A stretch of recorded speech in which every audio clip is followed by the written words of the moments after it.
What was even worse than the satellite itself and the humiliation it brought with it was the rocket that the Soviets used to launch. Sputnik was actually launched inside of a hollowed-out intercontinental ballistic missile.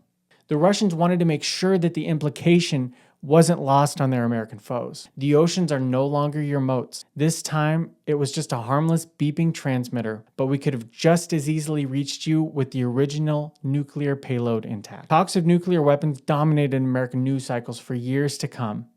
The space race had begun.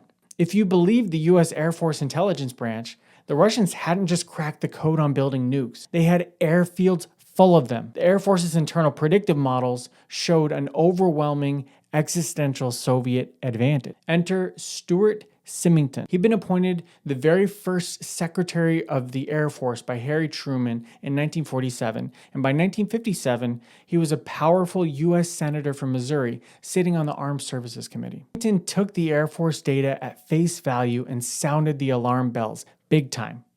He went on national television, literally holding intelligence reports, claiming the Russians had hundreds of ICBMs. He told the nation that we had to pull out all the stops, write the military a blank check, and stay out of their way. No pesky regulation. Speed and autonomy were paramount.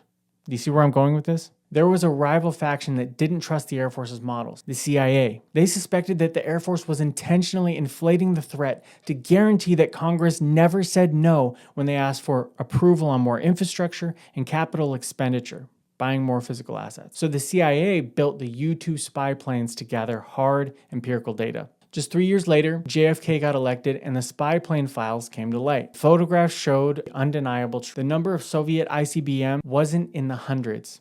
It was 4, as in the number of fingers on one of your hands, not counting your thumb. Wait, does a thumb count as a finger? Anyway, you get the point. The missile gap that Stuart Symington had staked his reputation on was a hallucination built on bad data. But the billions of US dollars spilt building out the nuclear missiles in response were very real. Whether they were a massive overreaction or a calculated move of global game theory designed to reassert US supremacy, they effectively gave birth to the modern military-industrial complex, which has more or less been eroding American trust in American politics ever since.